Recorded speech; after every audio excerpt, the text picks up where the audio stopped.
Venha. Diga, venha, Janaína. Prega a palavra. Que nós... Oxe, estão fraquinhos por quê? Prega a palavra que nós vamos receber. Aleluia.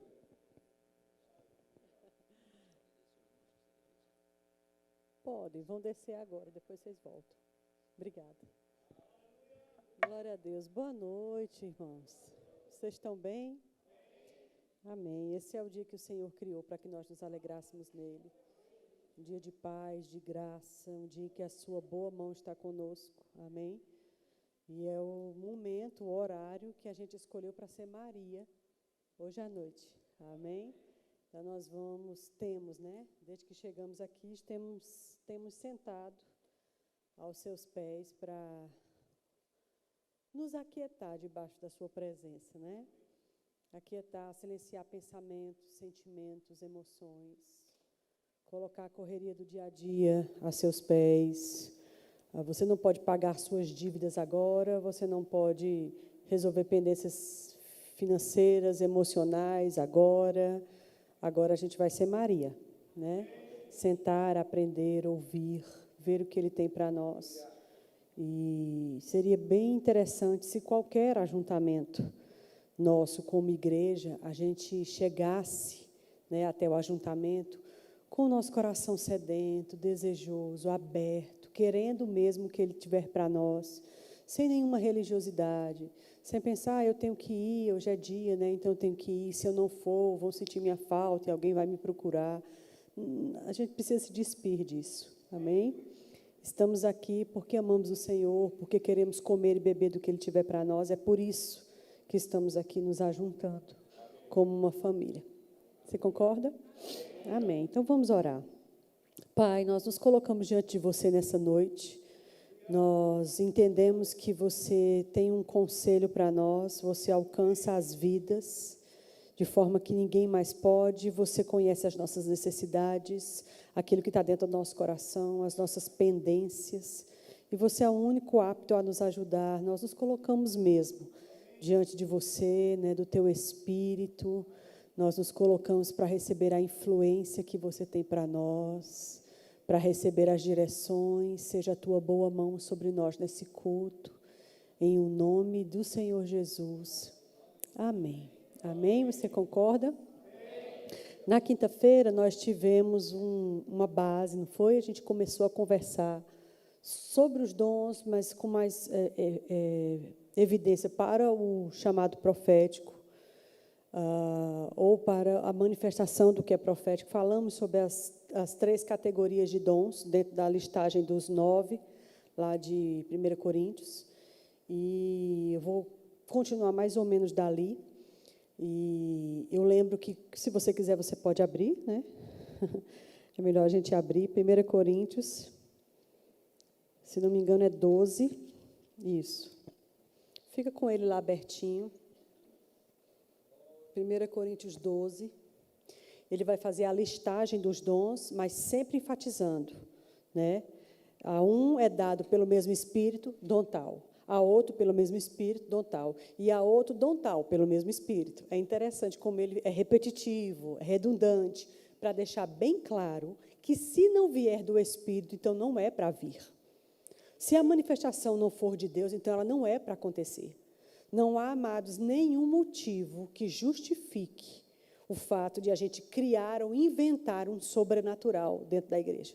Não há motivo, você entende? Inclusive, por causa de invenções, a gente, às vezes, nós, os cristãos todos, somos muito criticados por causa das invenções. Não do que é correto, não do que acontece com evidência do Espírito, mas aquilo que se inventa. Eu lembro que eu falei para vocês, por exemplo, que um evento onde um profeta precisa ministrar, às vezes pela cobrança do povo, pela necessidade do povo, você vê o povo querendo um sobrenaturalzinho, ele fica forçando a barra para ver se recebe alguma coisa para satisfazer a necessidade do povo. E eu já vi lugares, outros ministérios, que inclusive não é nem somente por causa do povo, é por causa de quem convidou aquele ministro para ministrar. Tem gente que convida determinado ministro porque sabe que vai ter um reteté. e sabe que o povo gosta de reteté.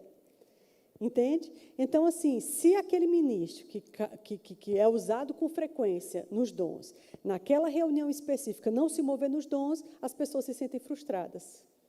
Entende? E isso leva nós, ministros, né, vou me colocar dentro, a ser tentado mesmo a criar uma coisa que não está acontecendo. Entende? Irmãos, não há nada que eu e você possamos fazer para criar uma profecia. Nada. Não tem jejum, não tem oração, não tem corrente do sal grosso, não tem nada que faça a gente produzir uma profecia. Você entende? Nada. Porque todo tipo de dom, ele vem de Deus. Se ele não vier, não é para acontecer. Então, eu e você devemos ser criteriosos e não ceder a nenhum tipo de pressão, seja de que natureza for. Porque se Deus não estiver fazendo, ninguém tem que fazer. Ninguém tem que fazer. Agora, o que a gente precisa é desejar os melhores dons, como ele falou, né? Desejar os dons, buscar os dons. Isso significa querer, orar, né? Estar disponível, ter uma vida favorável para aquilo, entrar num ambiente como esse e já dizer, Senhor, se você tiver sobrenaturais hoje, o que você quiser fazer, que seja eu um vaso desobstruído, né? Eu estou aqui, desliga a mente, traz cativo todo o pensamento, a obediência de Cristo, deixa o lá fora. Então, ser Maria, com 100% do que estamos aqui para fazer, você entende? E ter uma vida aberta mesmo a isso, e não resistente a isso, mas aberta a isso. Isso faz com que o Espírito tenha a liberdade que ele precisa ter. Você entende? Você lembra, por exemplo, quando Deus falou com Moisés na sarça ardente? Vamos para lá. Veja lá eu acho que ainda está em Gênesis. Quem sabe onde é que está? Êxodo 3, olha aí. Tá certo, desculpa aí. Desculpe. Êxodo, capítulo 3. Diz assim, versículo 1 de Êxodo, né? Do capítulo 3, diz assim: Apacentava Moisés o rebanho de Jetro, seu sogro, sacerdote de Midian. E, levando o rebanho para o lado ocidental do deserto, ele chegou ao monte de Deus, a Horebe. Apareceu-lhe um anjo do Senhor numa chama de fogo no meio da sarça. Moisés olhou e eis que a sarça ardia no fogo, mas a sarça não se consumia. Então disse Moisés consigo mesmo. Gente, consigo mesmo quer dizer, ele pensou. Toda vez que a Bíblia diz, e disse consigo mesmo, quer dizer que ele não verbalizou, ele pensou. Irei para lá e verei essa grande maravilha, porque a sarça não se queima. Vendo o Senhor que ele voltara para ver, disse, Moisés, Moisés. E aí a gente já sabe o resto. Pronto. Dentro desse contexto que eu estou falando, de desejar os dons, de buscar os dons, de estar aberto para os dons, observe o que está acontecendo aqui. A gente já conhece a história. Moisés sabia que era o libertador de Israel, desde cedo, foi criado dentro do palácio do faraó, como um faraó por fora, um egípcio por fora, mas hebreu por dentro. Se adiantou demais, matou um egípcio, saiu fugido de faraó, passou 40 anos no deserto, casou, teve filhos, e agora estava ele apacentando um rebanho de Jetro. Provavelmente, ele nem lembrava mais, ou se lembrava, sufocava esse pensamento de que Deus tinha chamado ele para tirar o povo do Egito. É como uma chamada ministerial, que a gente sufoca e acha que ela vai desaparecer, só porque a gente não quer prestar atenção nela, só porque a gente não atenta para ela. É como os dons que querem se manifestar, e a gente precisa dar atenção a eles. Então, o que aconteceu? Ele estava guiando o rebanho e uma ovelhinha saiu para outro lugar e, como um bom pastor, ele foi atrás daquela ovelhinha. Enquanto ele estava indo, Deus usou uma coisa do contexto diário de Moisés. Porque sarça, gente, era um arbusto proveniente do deserto mesmo. E em horários, né, e tempos do deserto muito quentes, a sarça ela começava a fumegar, e ela entrava em autocombustão, aí pegava fogo e virava cinza.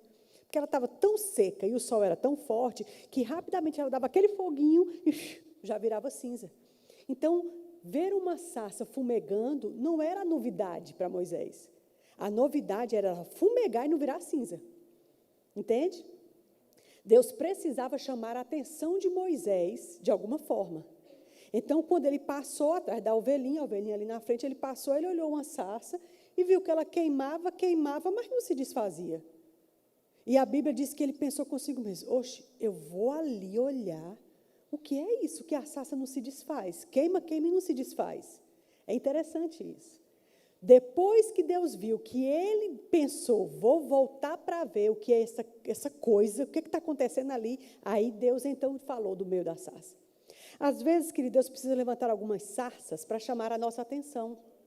E às vezes as sarças são coisas do nosso cotidiano, né? Às vezes são pessoas do nosso cotidiano, às vezes é um irmão, um cristão, um membro da igreja que você vê sempre, que você vê todo domingo.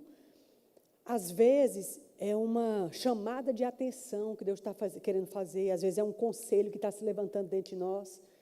E aquilo ali não é uma coisa nova. A gente precisa aprender a voltar para ver. O que eu quero dizer a isso? Considerar a sarça que Deus põe diante de você. Você entende? Porque ele voltou para ver, Deus falou do meio da sarça. Se ele não tivesse voltado para ver, amado, Deus teria que chamar a atenção dele agora de outra coisa. Às vezes a gente quer um espetacular muito espetaculoso. A gente quer uma coisa muito grandiosa, uma coisa muito sobrenatural. Deus não fez um anjo aparecer para ele, Deus usou sarça.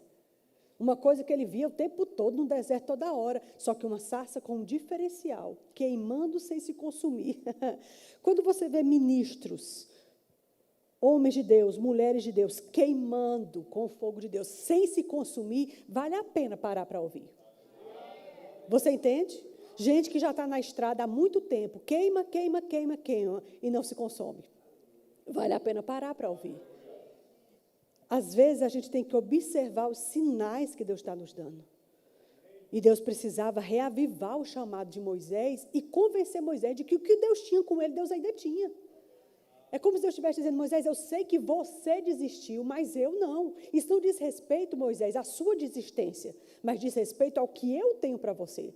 Eu estou aqui para te mostrar que dá certo, que vai dar certo. Eu sei para onde eu estou te mandando. É porque lá tem muito feiticeiro, é tudo muito sobrenatural. Eu sei, põe a mão para fora, fica mirrado. Agora põe para dentro, fica bom. Agora põe de novo. Pega essa vara, vira uma cobra. Agora pega de novo, vira uma vara. Meu Deus, como assim? Mas eu sou gago, eu não sei falar. Não tem problema, a gente pega Arão, teu irmão, ele fala por você. Deixe de besteira. Entendeu? Deixe de sua besteira.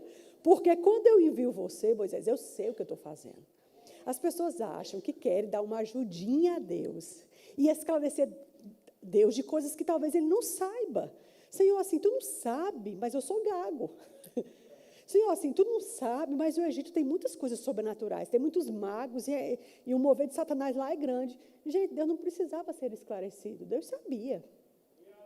Deus não mandaria Moisés para dentro de um lugar cheio de sobrenaturais diabólicos sem dar a Moisés a ferramenta que ia fazer diferença ali dentro. Sabe, eu acho que é a mesma coisa. A gente tem que entender o seguinte, Jesus ele disse assim que... Jesus ou foi Paulo? Paulo, eu acho. Nos últimos dias seriam difíceis, né? Diz que as trevas vão ser mais densas. É impossível e seria injusto, nem faria parte do caráter de Deus, deixar a igreja, né? Saber que a igreja ia fazer parte de uma parte deste momento, sem fortalecer e dar à igreja o sobrenatural que vai fazer a diferença neste momento. Você entende? Ninguém está está no meio do Egito sem surpreender os magos do Egito. Não, pelo contrário. Vocês estão comigo? E observe que Deus não disse para Moisés, Moisés, faz o seguinte, lá é muito perigoso, lá é muito cheio de coisa diabólica, eu não quero você se misturando com esse povinho, não. Você grita do lado de fora. Fica do outro lado da margem, fica dizendo, ei, liberta meu povo, viu? Deus mandou libertar meu povo. Eu não vou ir, não. Mas assim, liberte meu povo que Deus mandou. Não. Ele disse, vá lá dentro. Eu quero que você vá lá dentro, eu quero que você olhe na cara do cara. Eu quero que você diga para ele, Deus mandou dizer, liberta o meu povo. Você entende? Então, assim, tem alguns confrontos que Deus vai te dar nota de ir fazer. Você está entendendo, querido? Janaína, tu está falando do que exatamente? A gente tem vários confrontos possíveis essa noite aqui. Às vezes, jovem, você está dentro de uma faculdade em que você tem o maior cuidado do povo saber que você é cristão, porque senão o professor vai te perseguir escrachadamente. Talvez existam alguns faraós dentro da universidade que precisam saber que tem Moisés lá. E que se precisar de sinais e maravilhas, Deus é poderoso para fazer. Porque eu vou te dizer, é mais importante do que se formar e ter uma graduação e ganhar o like das suas notas e do seu diploma, é ganhar o like de Deus dentro daquele ambiente. É mais importante. Querida, a gente só está passando uma chuva, daqui a pouco a gente vai se embora, talvez não dê tempo nem de você exercer essa profissão com esse ápice todinho que você está querendo. E eu não estou querendo dizer para ninguém desistir de nada, fica de boa.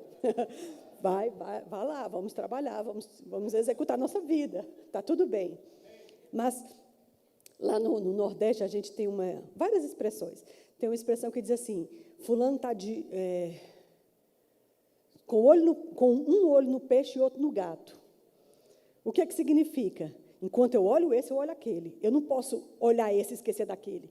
Eu tenho que estar de olho nesse, mas tenho que estar com o olho naquele. Ou seja, esteja com o olho nas atividades desta vida, mas com o outro olho nas atividades celestiais. Porque a gente está aqui, amada, é só uma chuva, daqui a pouco a gente vai embora. Você entende? E neste pesado Egito, que é o mundo e este sistema do mundo, este presente século, existem muitas malignitudes de Faraó aqui dentro. Vocês estão comigo? Do jeito que Deus não disse a Moisés, fale de longe, viu? Não, ele disse, vá lá e fale de perto. Não tenha medo, Moisés, a minha mão é com você, eu vou ser com você. Gente, Moisés não via força nele para fazer isso. Ele não tinha coragem de fazer isso. Fazia 40 anos que esse homem estava fora dessa linha de raciocínio. Ele nem se via mais no púlpito. Ele não sabia mais nem como pegar um microfone. Ele não passou nem pela escola de ministros. Eu disse, Senhor, antes de eu terminar o rema, já deu ruim. Já tive que vir me embora. Estou aqui peregrinando nesse deserto. Eu acho que Deus nem tem mais nada comigo. É interessante Deus precisar usar sarças para nos fazer ver. Amém? Agora, Moisés só viu porque ele voltou para ver. Considera. Considera. Vocês estão comigo? Essa palavra considera ou considerar me lembra agora, vamos caminhando dentro do que vai sendo dado. Amém? Não precisa abrir. Pedro. Eu amo Pedro. E a gente sabe, querido, que Pedro foi um dos que andou com ele, né?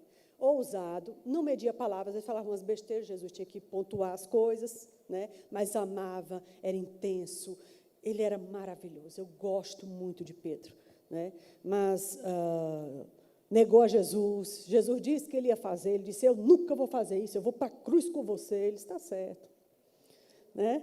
Mas fez, coitado, ficou arrasado, né? Nem ousava estar com os discípulos. Quando Jesus ressuscitou, que disse a Madalena, vá avisar o menino, não, avise a Pedro também, porque eu sei que ele está arrasado. Mande chamar ele, porque o negócio é com ele também, né? Então, quando ele foi agregado aos irmãos e que se perdoou, é muito importante, se perdoar. Entende? Porque, às vezes, amado, todo mundo já te perdoou, mas você ainda lança em seu próprio rosto o seu erro. Porque foi muito duro negar Jesus 3 vezes. Amado, ele jurou, eu juro que não conheço esse homem. Como assim? Debaixo de pressão tem muita gente que se modifica. Amado, Jerusalém estava armada. Eles passaram anos tentando prender Jesus. Anos fazendo emboscada. O cara foi preso.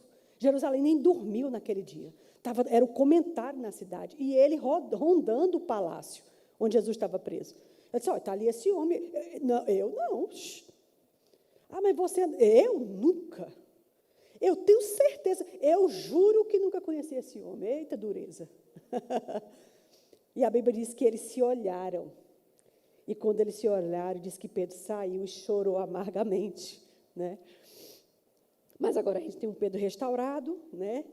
Dentro dos irmãos, ali na comunhão, até que Paulo se levantasse, entre aspas, né? Porque Paulo não foi o cabeça dos apóstolos. Mas no começo da história de Atos, Pedro soou como um cabeça, né? Em Atos, quando o Espírito caiu, quem levantou para explicar o que estava acontecendo foi Pedro. E se converteram 3.000 pessoas. 3.000, ele só explicando, amado. Entendeu? Você imagina que homem ungido. Depois, mais na frente, pouco mais à frente, diz que ele fez uma outra ministração e se converteram 5.000 pessoas. Né? E agora nós temos Pedro, já no auge do ministério, já era o Bambambam, muito conhecido, cabeça dos apóstolos, só que ele ainda tinha uma pendência, porque ele ainda tinha os rudimentos dos judeus e não queria se misturar com gentios. E isso não dava certo. Isso significa que, às vezes, eu e você podemos já estar lá em cima, já estar bombando nas redes, já ser um ministro ou uma ministra reconhecida, e ainda ter coisas que não era para a gente ter ainda. Levando pesos e cargas da nossa personalidade, do nosso achômetro, que não era para fazer parte da gente mais. Você entende, queridos? Foi preciso Deus dar a ele uma experiência. Isso é altamente profético. Você conhece a história? Antes dele ter a visão dele, Cornélio foi assistido por Deus. Não era crente, não era da linhagem de Israel, mas tinha uma vida de crente melhor do que muito crente. Né? E diz que Deus o assistiu. Né? E é uma das vezes, porque já tinha acontecido antes com Paulo, mas é uma das vezes que você vê Deus dando um endereço, né, para uma pessoa, vai em tal lugar, procura por fulano de tal, que está hospedado na casa tal, o apelido é tal, procura por ele. Então, ele deu toda a diretriz de onde estava Pedro.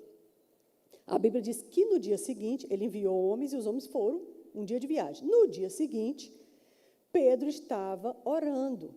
Pedro não estava maratonando a série, Pedro não estava falando mal de ninguém, Pedro não tinha saído do culto e estava comendo uma pizza com os irmãos e cortando o pastor, não, enquanto corta a pizza, corta, né, os ministros. Eu acho que devia fazer assim. Se fosse eu na frente daquela igreja, fazia assim. Pois é, irmãos, talvez por isso é que não é você. Isso aqui a gente abre outro tipo de pregação. Deixa eu fechar essa e depois... Porque, querido, tocar a liderança é coisa muito séria. É melhor a gente não mexer nisso, porque eu vou te dizer, Deus é juiz bem direitinho de liderança. Quando Deus precisou corrigir Moisés, ele não usou ninguém, ele falou face a face com Moisés. Então, fique tranquilo que Deus sabe fazer. Amém? Aí, então, ele sobe para orar, começa a orar, aquela coisa maravilhosa, bem envolvida, tarará, tarará. Aí tem fome. A maioria de nós ia pensar assim, eita, já deu meio-dia, estou com fome. Já orei muito, Senhor, obrigada, eu te entrego essa oração, foi um momento muito bom, valeu, eu vou descer para comer, porque eu estou com muita fome. Mas é interessante que lá de cima ele olhou para a mocinha que trabalhava e disse, amiga, eu estou com fome, você pode me preparar alguma coisa? Posso. E ele voltou para o lugar de oração. É interessante isso. Ele voltou para a sarça. Ele voltou para aquele lugar de oração. Ele não se desligou. Nem sempre é hora já de parar. Nem sempre é hora de parar. Eu não sei se você já teve em um momento devocional seu de oração, em que você vai subindo, e, sei lá, por causa de um horário, você tem que parar, mas você sabe, cara, tinha mais alguma coisa. Ia ter um retorno de Deus aqui. Parece que eu falei, eu ia começar a receber alguma coisa mais, eu tive que parar. Temos que discernir a hora que não é para parar. Deus não precisa entrar nos nossos cronogramas. Você entende? Isso não quer dizer que agora a gente vai ser irresponsável. Não. Mas a gente precisa ter a oportunidade de ser uma Maria sem tempo. De ser uma Maria sem hora. Só na dispensação do seu dono. Né? E diz que quando ele voltou, diz que ele voltou para o lugar de oração aí e agora. É exatamente como Moisés. Vendo que voltou para o lugar de oração, disse, pronto, agora começa a dar a visão a ele. E diz que veio aquele lençol, né, com uma trouxa bem grande, com vários animais, mata e come. Não, Senhor, Deus me livre, longe de mim. Deus tinha um negócio de 3 com Pedro, né? Aí, pela segunda vez, mata e come. Não, Deus me livre, que eu sou judeu, não vou comer. Pela terceira vez, você precisa, eu estou parafraseando, Pedro, eu não estou falando de animal. Pedro, eu não estou falando de bicho. Eu estou te dando esse exemplo para ver se tu entende, porque Deus sempre vai falar com você e comigo do nível que você possa entender. Dentro de uma coisa particular que te faz sentido para a sua cabeça. Entende? Ele disse, eu não estou falando de bicho, eu estou falando de gente. Você precisa entender o seguinte, faz tempo, e você andou comigo, você foi íntimo meu, Pedro. E você deveria ter aprendido que eu não faço acepção entre judeu e gentio.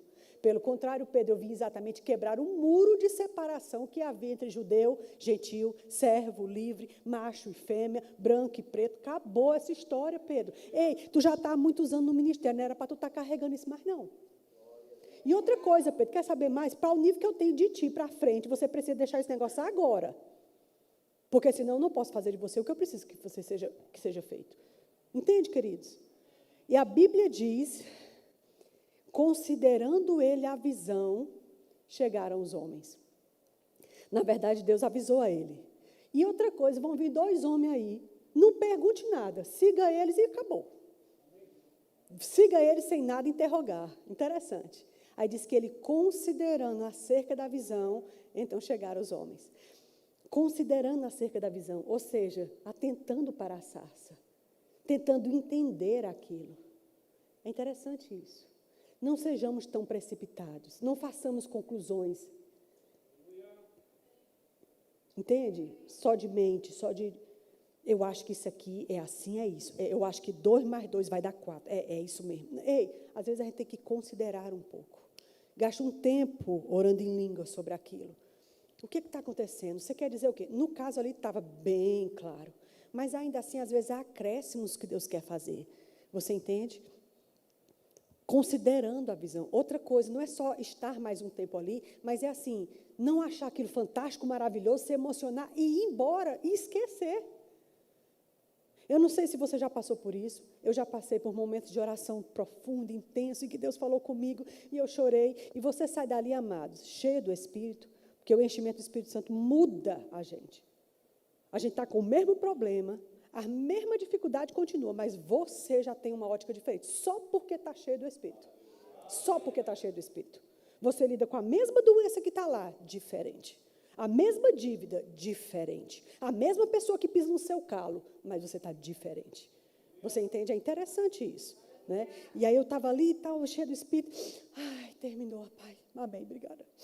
Que maravilha. Ai, obrigada, Senhor. Deixa eu ver aqui como é que está esse celular. Aí você, não sei se você já percebeu isso. Eu já percebi. Eu sinto como que vai esvaindo de mim aquele momento que poderia ter sido mais preservado. Você entende? Tentando compreender o que seja aquilo, estar ali, prestar atenção, considerar o que foi dito, passar um tempo remoendo o que foi falado, a experiência que foi vivida. Isso é interessante. Amém, queridos? Então, assim, tem mais uma outra coisa, eu não ia falar sobre isso, mas chegou quando eu subi, e já que o evento é profético, a gente tem que ser guiado mesmo. Na verdade, toda a administração deveria ser totalmente guiada. Eu quero que você abra comigo, por favor, em Jonas, capítulo 1, versículo 1.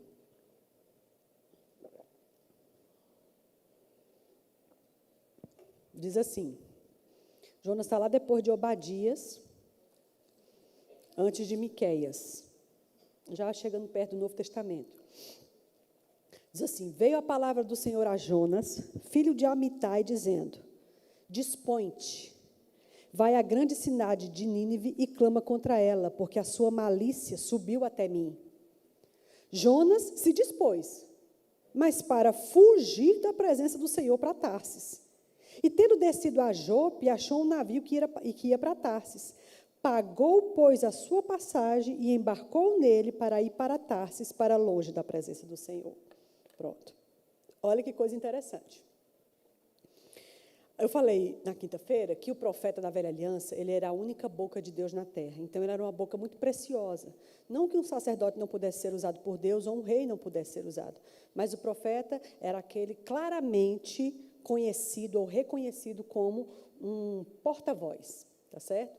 Então, se Deus chega para Jonas e diz, Jonas, eu quero que você vá em Nínive e avise a eles que o que eles estão fazendo é muito perverso, é muito ruim, e eles vão ter uma colheita, se algo não for resolvido. Então, assim, ser esse porta-voz faz parte do chamado. Jonas devia entender que é isso que ele foi chamado para fazer.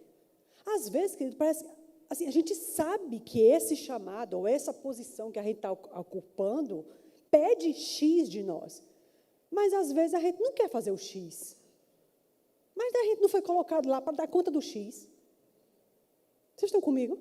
Então, assim, ir naquela cidade e falar contra ele, isso é papel de profeta. Ele deveria saber. Se não quisesse, lá no Nordeste a gente tem outro ditado popular que diz assim, se você não pode com pote, não pegue na rodia. Vou traduzir. Pote de barro, as mulheres, na falta d'água, elas enchem da cacimba, do poço, elas enchem o pote. Então, elas pegam um pano, um tecido, faz aqui chama rodia, porque rodeia a cabeça. Então, elas fazem uma juntadinha, assim, parecendo uma coroa, para encaixar o vaso de barro, para poder andar, sem precisar segurar ele, só apoiando com uma mão. Você entende? A rodia vai dar aquela assentada melhor, sem machucar muito a cabeça dela, e encaixar aquele pote, sem machucar muito, para ela poder andar até em casa. E o ditado popular diz, se você não aguenta com o pote, nem pegue na rodia. Se esse pote está pesado demais para você, então não inventa, nem pega na rodia, deixa essa rodia para outra pessoa, talvez outra pessoa pegue melhor esse pote. Mas pegou a rodia, amado, aguenta o pote. Pegou a rodia, aguenta o pote. Amém? Se entende. Depois, no final, eu vou orar sobre pessoas que entendem que tem um chamado no ofício do profeta.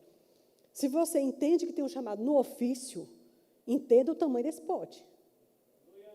Entendamos o peso desse pote. Aí a gente vai e pega na rodia. Você entende? Porque eu garanto a você, amado, Deus não vai te dar um pote que você não possa suportar. Fica tranquilo.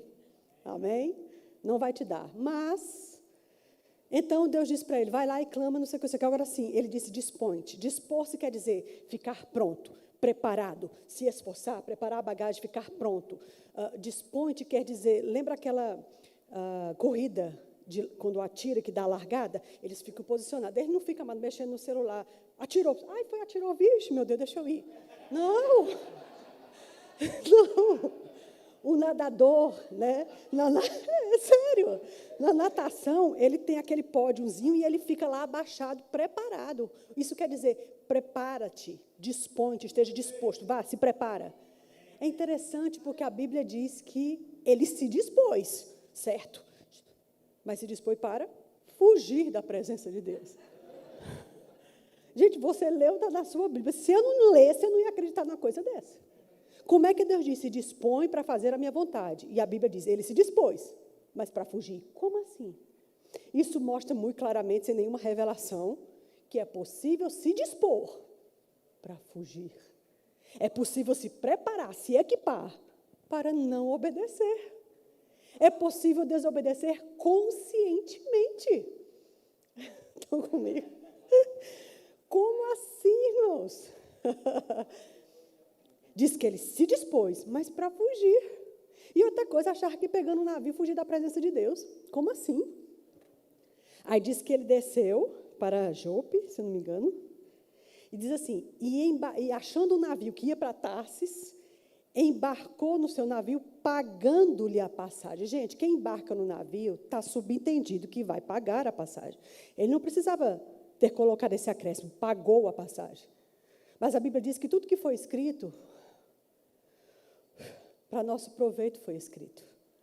Quando diz ele pagou a passagem, está querendo dizer várias coisas aqui. Uma delas está dizendo, toda vez que eu desobedeço, eu vou ter prejuízo. Eu vou ter pagamento de preço por desobedecer. Amém? Também quer dizer que ele estava tão obstinado que ele pagaria o preço que fosse, desde que ele não obedecesse. Desde que ele fugisse da orientação. E eu vou te dizer, amado, fugir da orientação deliberadamente, uma coisa é na ignorância, outra coisa é consciente. Fugir da voz de Deus, da ordenança de Deus, por simples que ela te pareça, deliberadamente, vai fazer tempestades vir sobre sua vida. Vá por mim, eu já fiz, não vale a pena. Desobedecer a Deus não vale a pena. Porque o que você fez na ignorância, foi feito na ignorância, mas na consciência. Já nascido de novo, já cheio do Espírito Santo, não vale a pena. Você entende? Diz que ele pagou o preço, ou seja, tem prejuízo na desobediência. Vai ter muito preço na desobediência. O preço da desobediência, ele pode ir desde uma leve perca de tempo até a perca da vida. A perca do casamento, perca de filhos. Tem gente com uma infelicidade crônica. Deve ser porque essa sua Nínive precisa ser encontrada novamente. Porque a perfeita vontade de Deus para ele é: vai para Nínive. Fala contra Nínive. Não era Tarsis, era Nínive. Talvez eu precise sair de Tarsis e voltar para Nínive, porque o moído, o negócio, o reteté, o mistério está em Nínive. Deus não tem nada comigo em Tarsis, o negócio é Nínive. Amanhã já não é mais Nínive, mas o agora era Nínive, então ele tinha que ir para lá. Ele não tinha que estar pagando preço para estar fora da vontade de Deus. Vocês estão comigo, queridos? Isso é bem sério. O que aconteceu? Entrou no navio achando, gente, é engraçado. Porque às vezes a gente acha que nunca vai vir a colheita, mas vai. Ela demora, mas ela é certeira. E quando ela vem recalcada, sacudida e transbordante. Ela vem generosamente. E eu vou te dizer, querido, não só a boa colheita, mas a má também. Ela vai vir, amado, generosamente. Ela não vai vir na mesma medida que você plantou. Ela vai vir mais vezes. E é mais pesado. E aí, no alto mar, começou a vir uma tempestade. Eu já falei isso aqui? Não, né? Ver aquela tempestade é comum na velha aliança. E você vê isso no comecinho da nova, quando os discípulos ainda tiraram sorte para ver quem ia ocupar o lugar de Judas. Depois que eles foram cheios do Espírito Santo do Pentecostes, nunca mais ninguém tirou sorte para nada, porque não precisa. O Espírito Santo mora dentro de nós, então não tire sortes. Amém? Não tire as santas promessas para Deus falar com você. Não abra a Bíblia e diz: Deus fala comigo agora, você vai falar aqui. Não façamos isso. Amém? O Espírito é poderoso para falar conosco. É porque para ouvir a voz do Espírito, a gente tem que estar uma vida santa e uma vida de oração. Aí essas duas coisas ninguém quer. Aí acha melhor ir para santas promessas. Vocês estão comigo? Ou consultar um profeta. Mas então, eles tiraram a sorte. Deus realmente conduzia, porque esses eram os meios que Deus tinha na velha aliança. Conduziu a sorte para cá em cima de Jonas.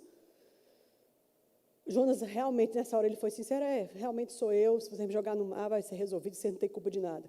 Pegaram ele e jogaram no mar. A Bíblia não diz que deram um bote, a Bíblia não diz que deram uma madeira, a Bíblia não diz que deram uma boia para Jonas. Lançaram ele em alto mar. Um homem lançado em alto mar foi lançado para morrer. Porque se eles tiram sorte para descobrir por que veio essa tamanha desgraça e cai sobre uma pessoa, significa que aquela pessoa é amaldiçoada. Se ela é amaldiçoada, ela tem que sair dali. Então, esse grande peixe que engoliu Jonas não foi um juízo, foi um livramento. Foi uma bênção de Deus para preservar Jonas. E se você ler, diz que do ventre do peixe ele começou a fazer uma oração de arrependimento. E não só de arrependimento, mas uma oração de fé. Ele diz: do mais profundo do abismo, clamei ao Senhor e ele me respondeu. Só que Deus não tinha respondido nada, ele ainda estava dentro do abismo. Entende? O que votei e pagarei, de ti vem a salvação. Depois que ele fez a oração todinha, estava todo arrependidozinho, ou seja, ele prestou atenção na sarça, ele prestou atenção no que Deus estava falando, aí Deus disse: pronto, agora vomite ele na praia. Aí o peixe vomitou. Amado, ele chegou na praia, provavelmente bateu ali a sujeira e disse: Nínive, eu quero te avisar que vocês vão... rapidinho, irmãos. É interessante. Estão comigo? Quando Paulo foi contar para um rei sobre a experiência do novo nascimento dele, que a gente já conhece, ele pediu cartas para prender os cristãos, né? Enquanto ele estava no caminho, uma grande luz apareceu, disse que ele caiu por terra, né? E ele disse: Saulo, Saulo, por que me persegues? Quem é, Senhor? Sou Jesus a quem tu persegues. Isso aqui só tem um parêntese. Se ele estava perseguindo a igreja, e Jesus disse: eu sou Jesus a quem tu persegues, significa que o que é feito à igreja é como se fosse feito a ele. Eu acho que o mundo deveria descobrir isso. Porque o que é feito à igreja é a Jesus que é feito. Ele entende que eu e minha noiva somos uma coisa só. Se você ofende a ela, é a mim que você ofende. Tem gente que ama Jesus, mas eu detesto os crentes. Bom, tem que ver aí como é que vai fazer. Porque ele e a sua igreja são um. E não foi a gente que pediu isso, não. Foi ele que inventou. Deixa ele. Vocês estão comigo? Você acha que eu tenho uma linguagem muito agressiva? Muito realista? Não, se for realista, tá bom. Porque eu vou te dizer, querido, arrodeado em círculos não vai te ajudar. Em círculos já ficou Israel, 40 anos. Em círculo já ficou Moisés, 40 anos. A gente nem tem tempo. Eu vou te dizer, eu acho que a gente nem tem 40 anos mais aqui. A igreja. Eu acho que a gente precisa ser assertivo. Esse é o meu achômetro, tá bom? É só olhar o que está acontecendo, é só olhar a sua volta. Então, assim, a gente não tem mais 40 anos para estar em ciclo, a gente precisa ser assertivo. Amém? Que não somos mais bebês, a gente tem uma boa palavra. A quem muito é dado, muito é cobrado. Então, a gente precisa dar conta do nosso recado. Amém? Pronto. E aí ele começou a pregar e deu tudo certo, e enfim. Depois ficou todo chateado, porque o povo se arrependeu, Deus não fez o que ia acontecer, e agora ele estava todo chateado. É interessante, pessoas que têm problemas emocionais, né? É porque isso é um problema emocional. Mas eu estava falando sobre Paulo. Então, Paulo caiu por terra. Mas quando ele vai contar esse episódio mais na frente para o rei, ele acrescenta uma coisa que no relato do novo nascimento dele não conta, lá de Atos. Diz que quando ele disse, Senhor, quem é, Senhor? Ele disse, sou Jesus a quem tu persegues. Aí ele disse que ele acrescentou, dura coisa, Paulo, é para ti, recalcitrar contra os aguilhões. Recalcitrar contra os aguilhões. Recalcitrar significa fazer força oponente. Opor-se a. Isso é recalcitrar, fazer uma força contrária a. Se opor. Isso é recalcitrar. Aguilhão. Aguilhão também é a espora do cavaleiro. Na bota do cavaleiro tem como uma estrelazinha, né, e ele aperta aquilo ali quando o cavalo não está sabendo o que fazer. Mas também era um pedacinho de ferro que ficava na borda da vara dos tangedores de animais de 4 patas, sejam eles quais forem, a ovelha, a cabra, o gado, enfim. E o animal, gente, é animal. Tem vaca que é louca mesmo. Tem a vaca louca mesmo. Então, assim, o pastor da ovelha, da vaca, está vendo que tem um buraco ali, está vendo que tem um precipício ali. A vaca não vê, porque ela está... Então, às vezes, ele tem que chegar e dar uma picadinha.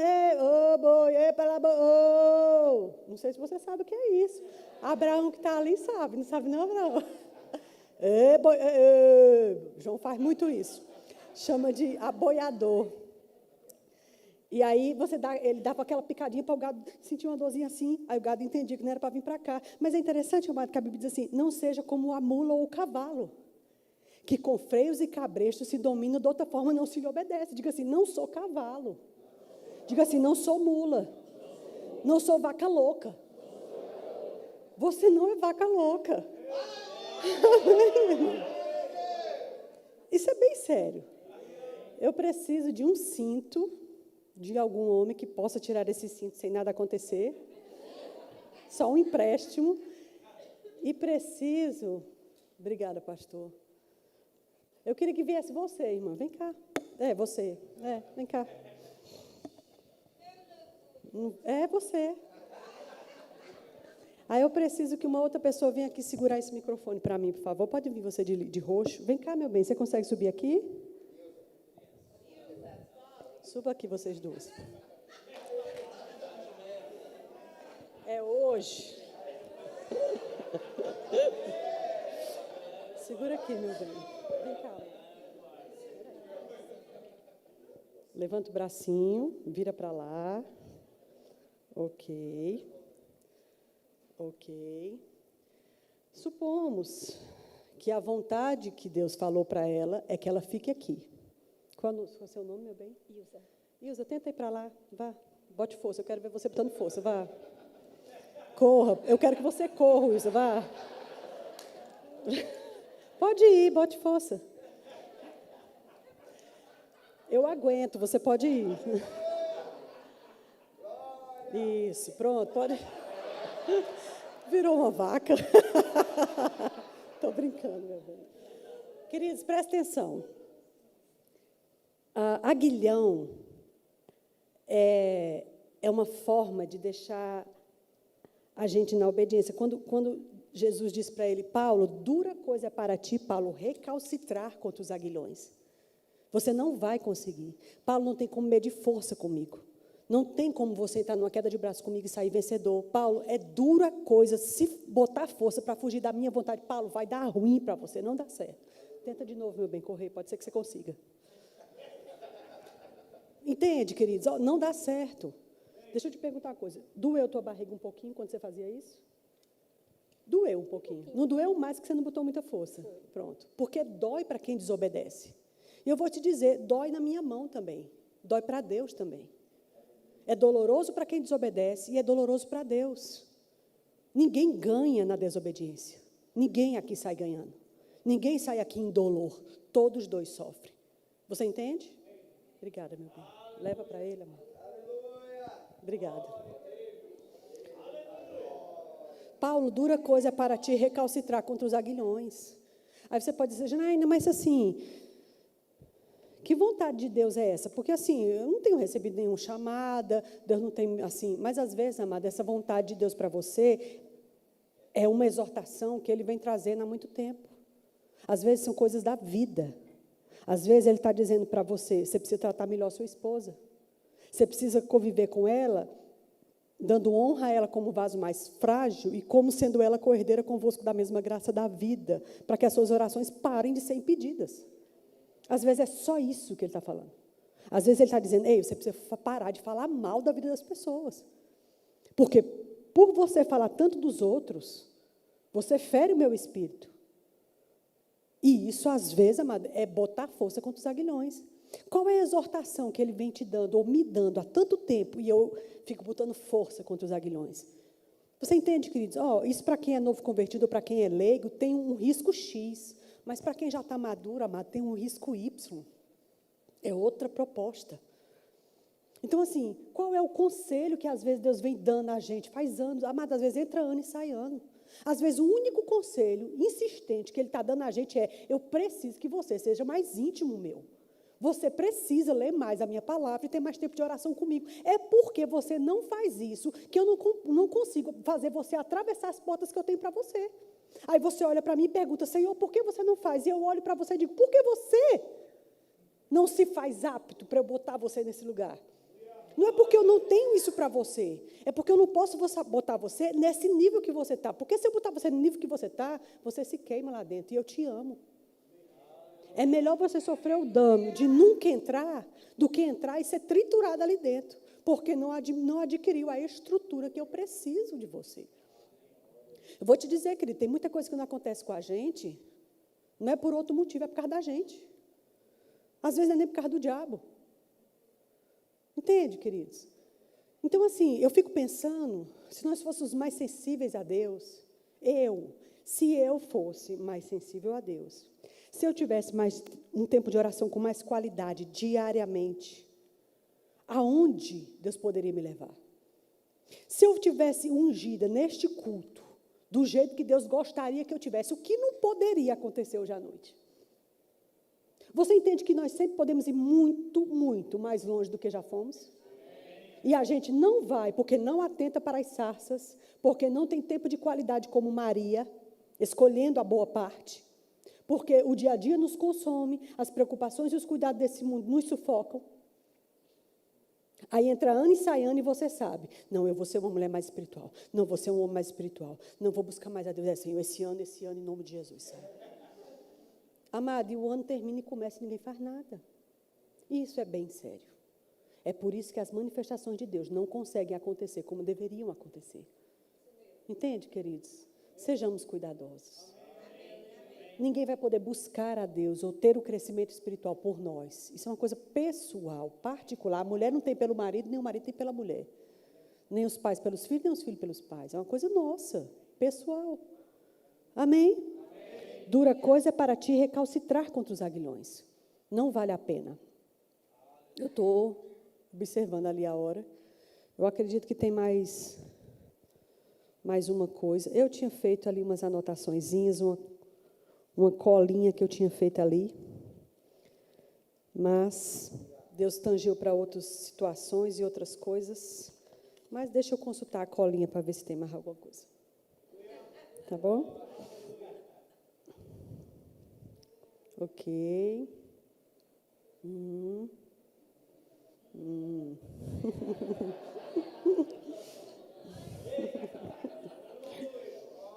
Ah,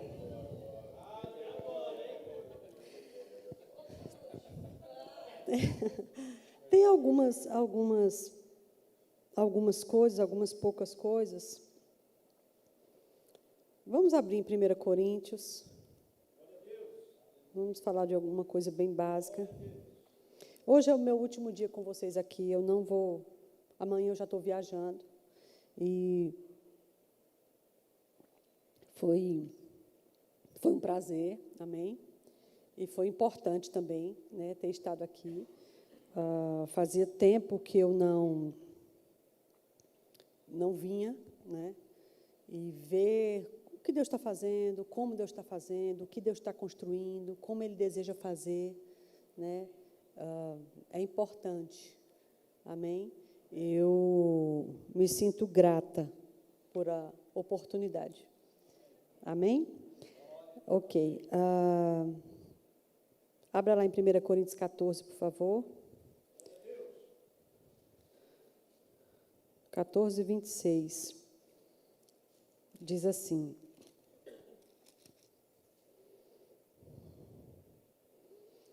o que fazer, pois, irmãos? Quando vos reunis, um tem salmo, outro tem doutrina, este traz revelação, aquele outro língua, e ainda outro a interpretação. Seja tudo feito para a edificação. Diga edificação. O que ele está dizendo aqui? Que isso é uma coisa coletiva, que o sobrenatural é para todos nós. Todos nós devemos ser tocados por Ele, todos nós devemos agir nele, todos nós temos um potencial de ser usados por Ele. Isso não tem nada a ver com ofício profético, amém? Isso tem a ver com ser nascido de novo. Ele diz, porque ele vem explicando, né? Olha, quando vocês orarem em línguas, em alta voz, como eu falei quinta-feira, seja 2, né? 1, 2, no muito 3, e que haja intérprete, mas se não tiver, fique calado na igreja, né? Colocando ordem na casa. Mas, por fim, diz assim, e Paulo, então, o que a gente faz? É como se ele dissesse assim, Paulo, e aí? Então, é para a gente fazer o quê? Ele está dizendo o seguinte, irmãos, faça o seguinte, quando vocês se reunirem, cada um de vós pode trazer uma contribuição. Cada um de vocês pode trazer uma contribuição. Um tem salmo, outro tem doutrina, outro revelação, outro línguas, e aí vem outro e se levanta e interpreta aquelas línguas. Está ótimo, desde que tudo seja para edificação. Eu tenho visto, lá em Campinas, eles têm falado, talvez ouvido de algum pregador, que essa é a era, não de uma estrela, mas de toda a constelação. Entende? Nós tivemos, ao longo das eras da igreja, estrelas que se despontaram em nomes importantes, né, que a gente conhece, Smith Wigglesworth, irmão Reagan, entende? Catherine Kuhlman, Oral Robert, a gente teve William Seymour, da Rua Azusa, e tantos outros, milhares, né? Graças a Deus, a gente sempre teve alguém. Mas, nessa era da igreja, essa reta final da igreja, nesse último corredor que a igreja está atravessando, talvez não se levante um único nome mais conhecido, mas Deus quer ver o potencial da igreja como um todo, entende? Com várias estrelas juntas numa congregação, ou numa constelação, né? Então, assim, Deus quer usar as crianças, por exemplo, e depois entra um adolescente, e aí entra um senhor, uma senhorinha, e todo mundo sendo potencialmente usado. Amado, os sobrenaturais são nossos. O mundo usa de enxerido, não sei se você conhece esse termo, de ousado, de intrometido, mas isso aqui é nosso. É nosso direito. Amém? Deus criou o sobrenatural para nós. Agora, a gente tem que se ajuntar com essa consciência. Eu estou indo lá para contribuir. O que é que eu posso fazer? O que é que eu posso fazer? Vocês estão comigo? Eu vou começar a terminar. Eu tive um sonho na véspera da conferência de mulheres. Na verdade, não foi na véspera, foi da quinta para a sexta. A conferência começa na quinta. Conferência do ano passado. E eu contei na sexta-feira da reunião das esposas de pastores. Na sexta de manhã tem uma reunião só com as esposas de pastores, que não faz parte do cronograma geral da conferência, porque não é para as conferencistas, é só para a esposa de pastor. E eu lembro que na quinta-feira eu não fui. E a primeira vez de todas as conferências em que eu não estou um dia. A gente tinha feito o treinamento dos remas, que se faz anualmente, e ele foi até a quarta. Então, quando terminou na quinta-feira, eu estava muito cansada. E a Nesca já trabalhou no treinamento. E quando o treinamento não é dentro do ministério, é fora do ministério, a gente tem que levar tudo para lá. Gente, é uma canseira. E aí, nesse dia, eu não fui, né? Mas aí a conferência começou, na quinta-feira, e eu estava orando em casa, né? Eu aproveitei para orar, gastei um tempo, aí coloquei umas coisas minhas diante do Senhor, né? Umas situações que nunca mudam. Enfim, pessoas e coisas e tal. E estava orando, aí chorei, foi bem bom. Sabe aquele tempo com Deus que todos nós precisamos? Substitui qualquer psicólogo, qualquer analista, é bem necessário. É exatamente o que Jesus disse. Venha até mim, você que está cansado e sobrecarregado. Venha para mim, sou eu que resolvo. Fique comigo. Amém? Então, eu fiz isso. E aí, dormi. Eu acho que eu já tinha dito para vocês na quinta-feira que, no meu caso, a minha veia dilatada de conversação da parte de Deus acontece com muita frequência em sonho. Sonho é uma coisa altamente bíblica. Ele aconteceu muito no Velho e aconteceu no Novo também, ok? E aí eu estava dormindo, pronto, aí começou o sonho, né? No sonho, uma moça do projeto o projeto que eu falo é o projeto de crianças que eu lidero lá em Campinas há 7 anos. É um projeto social mesmo, com crianças do entorno ali da igreja. O entorno da igreja é um lugar bem delicado e tem muitas crianças em situação de risco. Então, faz 7 anos que a gente começou. O nome do projeto é Deixai Vir, do versículo que diz, deixai vir a mim os pequeninos e não os impeçais, porque deles é o reino dos céus. E tem uma irmã, né, uma mulher casada, que ela nos ajudou no começo, aí entrou a pandemia, ela engravidou e ela não voltou mais. E agora, ela tinha voltado fazia 2 semanas. Eu coloquei ela dentro da minha sala para ser monitora, junto comigo. É uma querida. E no sonho, Deus estava usando ela. Ela era a figura. E alguém me ligava, o nome dela é Paula, eu dizia, Jane, você está sabendo que Paula morreu? Eu disse, Paula? Menina, Paula trabalha comigo no projeto, Paula está dentro da minha sala, ela é minha monitora, eu trabalhei com ela quarta-feira. Pois é, morreu. Não, acredito não, onde é que está velando o corpo? Pelo amor de Deus, eu preciso ir lá. Aí fui, era um galpão grande, bem grande, né? Aí, quando eu chegava lá, era interessante porque eu tinha dificuldade de localizar o caixão de Paula, porque tinha várias pessoas deitadas, não em caixões, mas em macas, cobertas com um lençol. Sabe quando um defunto já deu baixa, uma pessoa já deu baixa, e você, no hospital, alguma coisa assim, sabe? Aí tinha, assim, umas pessoas transitando com aquele clima de velório, né, tomando café, umas cuidando das outras, e era enorme o lugar. E eu via essas macas, aí eu olhava e disse, quem é Paula aqui? Cadê Paula aqui nesse mês? Que tanta gente é essa? Aí, à medida que eu ia entrando, que era bem comprido, né, à medida que eu ia entrando e olhando para as pessoas, eu começava a reconhecer algumas pessoas nas macas. E eram ministros do Verbo da Vida. E algumas das pessoas, eram mulheres, esposas de pastores. Tinha uma esposa de pastor especificamente, que ela pegou o lençol, se enrolou assim nela, como a chapeuzinho vermelho, e ela ficava se tremendo em cima da maca. E eu entrava e eu dizia, vixe, meu Deus, e esse pessoal aqui, o que está acontecendo? Aí aquela nota começava a chegar, era interessante. Ele dizia assim, são pessoas que estão no limite de lutas mortais, vamos dizer assim, que está produzindo morte. São pessoas que estão no limite, estão cansadas de lutar contra a falta de dinheiro, estão cansadas de lutar contra a enfermidade que não cede, está cansada de lutar contra um relacionamento difícil com alguém, algum companheiro ministerial que não muda, está cansada de lutar com um filho ou filha trabalhoso dentro de casa que não muda e não pode dizer nada para ninguém, porque se alguém souber vai tirar da frente da igreja. Está com problema no relacionamento e está nessa luta faz muito tempo e isso está produzindo morte para marido e esposa. E eu ia entrando, vendo as pessoas e essa informação chegando. Você entende? E eu ficava chocada com aquilo, e à medida que eu ia entrando, aí eu vi o caixão dela lá no fundo, disse, ai, está ali Paula. Quando eu ia me aproximando, aquela clareza vinha, você vai dar a ordem a ela e ela vai ressuscitar, porque não deve permanecer na morte. E aí eu lembro que eu eu ouvia a instrução e eu pensava na hora do sonho, né? Ai, sério, gente, a gente vai ter uma ressurreição? Graças, finalmente vai ter uma ressurreição. Porque é uma das coisas que meu coração almeja ver. Não precisa ser através de mim. Eu posso até ser o defunto, não tem problema. Eu não vou, desde que eu volte. Mas esse sobrenatural, não tem problema nenhum. Eu vou lá, dou um ok, dou um cheiro nele, volto, ó, tranquilo. Mas esse sobrenatural poderoso precisa acontecer, voltar a acontecer no meio da igreja, entende? Voltar a acontecer. E eu pensava, vai acontecer sério, porque eu sabia, né? O dom da fé tem que operar na ressurreição de mortos, não é só o querer.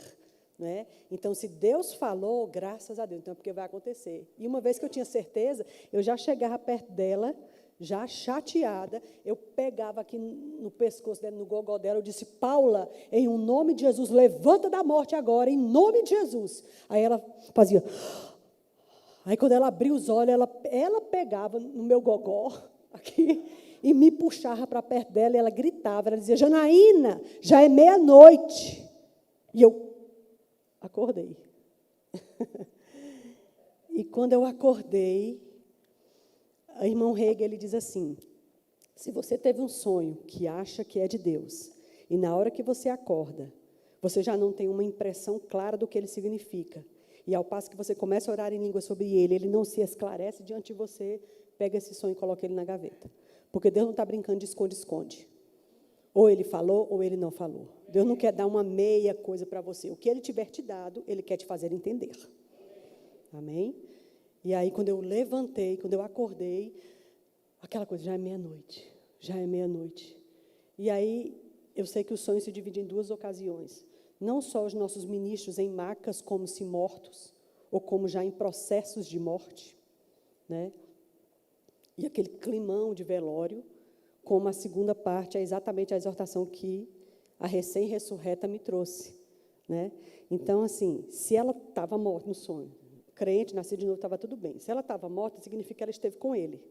Se ela esteve com ele, eu dou a ordem para ela voltar e ela volta, e a primeira coisa que ela me diz é, Janaína, já é meia-noite, eu entendo que ela está me avisando de alguma coisa. Ela não esteve com ele? Primeira coisa que ela podia dizer, ai, Janaína, muito obrigada, mulher, eu vi Jesus, ele é tão lindo, ele é maravilhoso. Claro. Quem teve, gente, isso aqui é uma porta. Morte é uma porta. A gente tem uma porta aqui? Não. Isso aqui é uma porta. Abriu, atravessou para o outro lado. Pronto. É porque, para a gente está há tanto tempo aqui que a gente acha que tudo que existe é isso aqui. A gente sabe na nossa cabeça da eternidade, mas parece que a gente não sabe muito no nosso coração. Mas morte é uma porta. Atravessou, existe outro ambiente aqui. Então, essa menina, no meu sonho, ela atravessou essa porta e esteve nesse ambiente que estaremos. Mas alguém deu ordem, então ela voltou desse ambiente para o outro. Quando ela voltou, a primeira coisa que essa menina me diz é, Janaína, já é meia-noite? O que ela estava querendo dizer? Que já é meia-noite. Meia-noite é o pico da noite. Assim como o meio-dia é o pico do dia. Meio-dia o sol está a pino. É luz. Meia-noite é o centro da noite. Trevas. Ela estava dizendo, Janaína, a era das densas trevas está acontecendo agora mesmo. A igreja está imersa nisso agora mesmo. Um outro viés que eu percebi quando ela me falava Janaína, já é meia-noite, tu precisa ficar de boa. Ó, tem tempo mais. Passou, encerrou, meia-noite, vamos embora, tem coisa para fazer, tem coisa para resolver. Você entende? Ela me falava meia-noite, tanto como um aviso ou uma explicação sobre realmente essa era difícil que ainda pegaremos aqui embaixo, como também, já era, bora. Cuida. Lá no Nordeste diz, ei, cuida, bora. Ninguém tem tempo para deixar ficar circulando 40 anos mais. Entende? Depois que eu sonhei, acordei, e era sexta-feira de manhã, precisava ir para a reunião das esposas de pastores, me arrumei assim, pensando sobre isso, depois esqueci, pronto, fui para o culto. Quando a gente estava no louvor, o sonho subiu de novo. E aí eu disse, certo, tudo bem, o sonho legal, tudo bem. E aí? Ele disse, eu quero que você conte. Eu disse, sério? Aqui dentro da conferência. Tá bom. Aí procurei Juliana, que estava dirigindo. Falei com ela. Ela levou para a Suelen. Mas quando eu contei para as pessoas o sonho, eu não falei essa parte dos ministros. Até porque a esposa do pastor, que estava enroladinha, se tremendo, estava na minha frente. Sentada a 3, 4 fileiras assim na frente. E eu não tive coragem, entendeu? Depois que eu terminei de contar o sonho, eu sabia que eu deveria ter falado essa parte também. E o interessante é que, enquanto eu contava, isso foi realmente algo ungido. Para aquele dia, eu vi um monte de celular se levantando assim, elas filmando enquanto eu falava. E enquanto eu falava, eu comecei a me arrepiar. Era muito palpável, entende? Eu percebi assim como um aviso expresso. De forma pessoal, mas de forma coletiva. E algumas esposas de pastores choraram e tal. E passou uma semana. Na semana seguinte, quando eu fui para o projeto, eu contei para Paula o sonho. Paula, eu tive esse sonho com você, não estou querendo dizer que você vai morrer, imagina, minha filha, que é isso. Mas, assim, você foi a figura usada, ela olhou para mim, começou a rir e disse, deixa eu te dizer uma coisa. Eu voltei para o projeto porque eu estava morrendo espiritualmente. Meu chamado, meu ardor por Deus, meu ardor pelas obras de Deus estava lá embaixo. E eu comecei a orar assim, o que eu preciso fazer? O Senhor disse, se aproxime de novo de Janaína e volte para o projeto. Aí eu fiquei olhando para ela e disse, então é por isso que você foi a pessoa usada no sonho. Aí eu disse para ela, pois Paula se sinta chamada para a ressurreição. Né? E a gente está lá trabalhando junto. É interessante, queridos. Então, assim, não subestime o sobrenatural, esteja aberto para ele, encare ele de frente, ame o sobrenatural. Amém? Não tenhamos medo dele, nem fujamos dele, ele é para nós. Ele legítimo, gente, ele legítimo, é maravilhoso. Ele verdadeiro, íntegro, sem mistura, sabe? Sem achômetro, sem frases de efeito, para poder terminar o culto assim com muito... Não. Sabe? Não, se precisar, a gente vai ter. A gente pode ter tudo, mas como eu falei, pode correr, pode voar, pode chorar, pode lamber o chão, não tem problema. Desde que isso seja feito no Espírito. Lamber o chão, que eu quero dizer, às vezes tem gente que caiu, né, em alguns eventos da nossa igreja e chorou tanto e babou tanto que ficou a pocinha no chão. Naquele momento, amado, você não tem que pensar quem está vendo, quem está tirando foto. Não, amada, ali, ó. Entendeu? É você e Deus, é plenitude. Deus, ele deseja gotejar um pouco do céu aqui embaixo. Dar-nos oportunidade de coisas que vamos viver plenamente lá em cima, mas o negócio começa aqui, amado. A gente precisa começar aqui. Uma manifestação sobrenatural, um momento íntimo com Deus, ele destrava tanta coisa, ele inicia tanta coisa dentro da gente, ele dá start de tantas coisas, ele também anula algumas coisas. Não nos privemos disso, corramos para isso, corramos com sabedoria, corramos com prudência. Amém? Vocês estão comigo? Fica de pé. Aleluia. Pronto, agora eu preciso do louvor. Ou alguém no microfone. Nós agora vamos nos concentrar nele. Amém? Nos concentrar nele. Eu quero que você pense sobre as coisas que você ouviu. E eu quero que você pense que já é meia-noite, ou seja, não há muito tempo mais.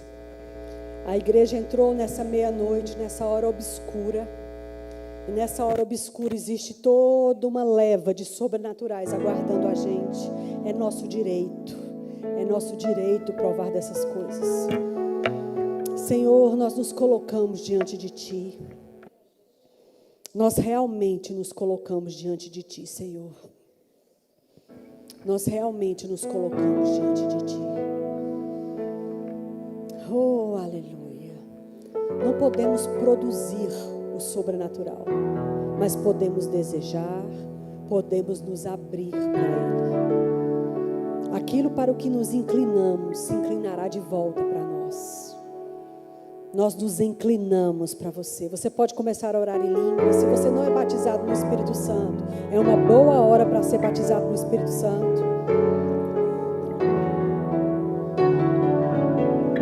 Esqueça o seu vizinho da direita e da esquerda. Se concentra no teu Pai agora. e vamos ministrar ao nosso Deus e deixar Ele ministrar a nós. Que os conselhos do Senhor possam nos alcançar, que a gente possa ter alguns minutos de intimidade, de quebrantamento e de humilhação. Que possamos ceder para Deus, que possamos não recalcitrar contra os aguilhões, que possamos não pagar preço por estar fora do centro da vontade. Ô Senhor, nos tange, Senhor, para o centro da Tua vontade. Nos tange para o centro da Tua vontade. O que está no seu coração? O que está no seu coração para nós? Esclarece-nos, ilumina-nos. Queremos ter clareza de cada passo, do tempo, do modo, do como e do quando e do que.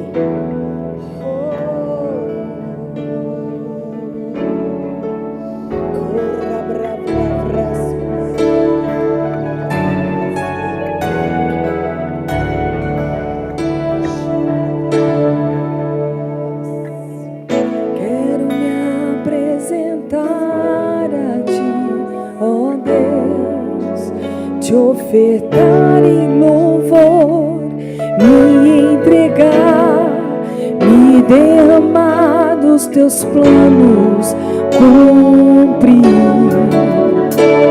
Que possas achar em mim a voz que desejo ouvir, que toca o Espírito e abre os céus e enche o Teu coração.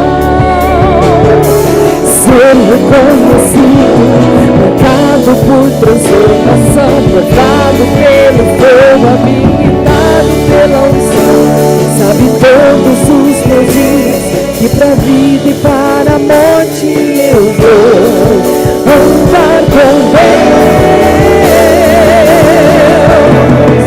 O Senhor conhece os que são seus, ouve a voz sincera de um adorador que separou e marcou no seu altar para servir.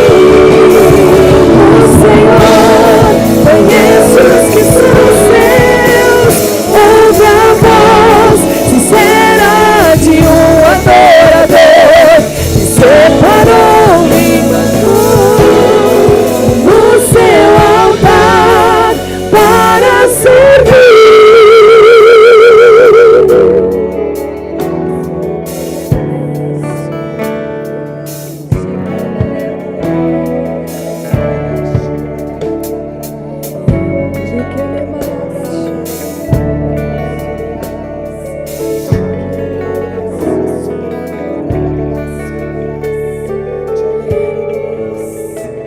Não busque uma direção no seu raciocínio. A direção não está lá. Não busque um conselho divino no seu raciocínio, porque não está lá. Silencia a tua mente, aquieta tua alma, aquietai-vos, e aí conseguireis saber que eu sou Deus. Há níveis em que eu tenho que silenciar a minha cabeça para conseguir ouvir o conselho que vem das fontes de vida eterna, que é o meu coração. Não busque o conselho do Senhor na sua mente ou no seu raciocínio, porque não está lá. Deus não quer deixar você obscurecido. Deus sabe o tempo e a época. Deus quer deixar claro. Há níveis de clareza que vão chegando à medida que a gente caminha. Como a vereda do justo é como a luz da aurora.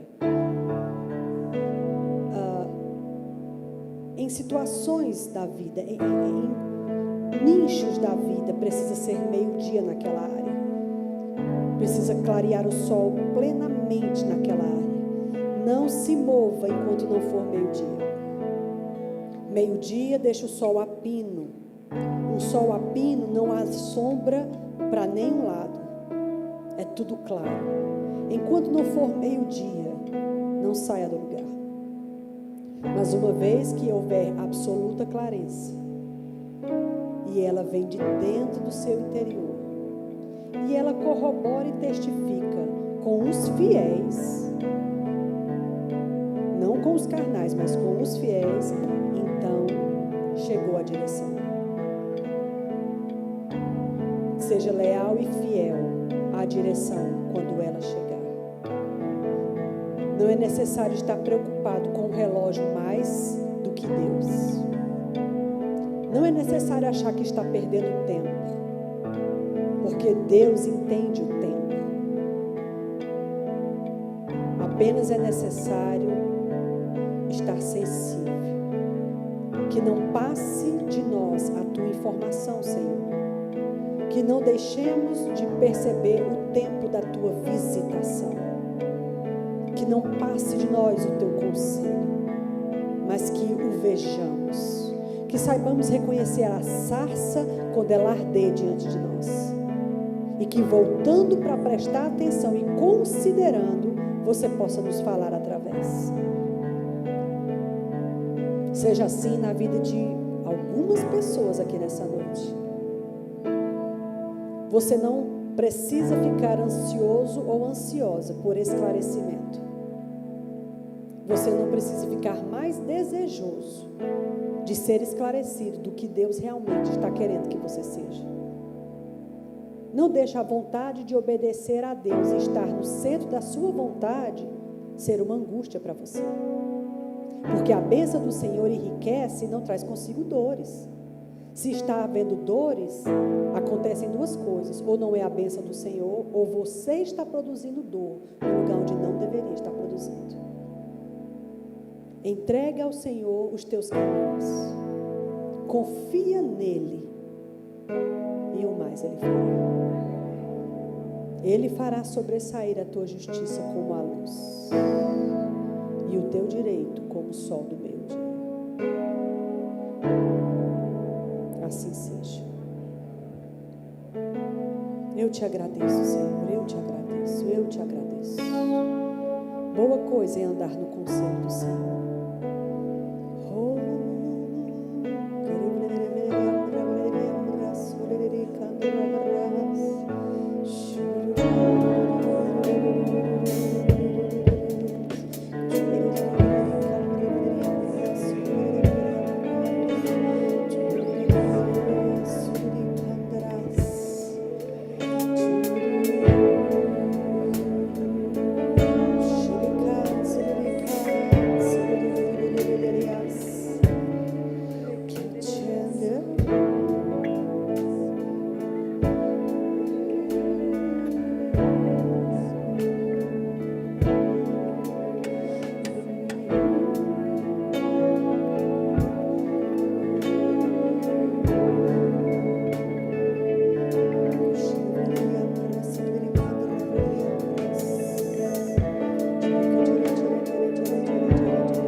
Você pode vir aqui na frente.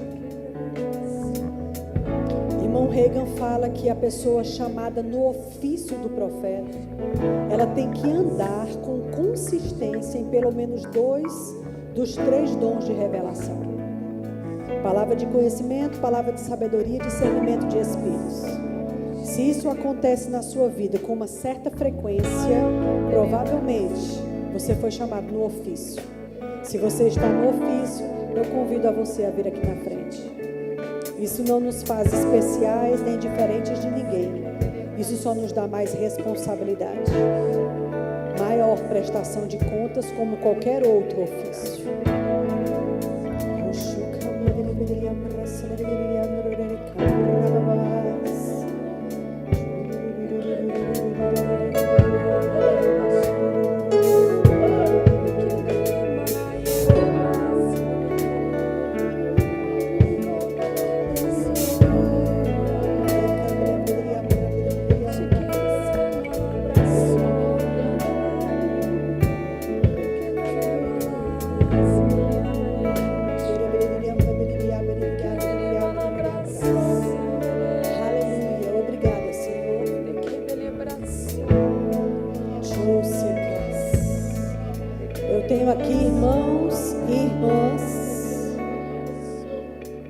irmãos e irmãs que entendem que tem uma convocação sua sobre o profético.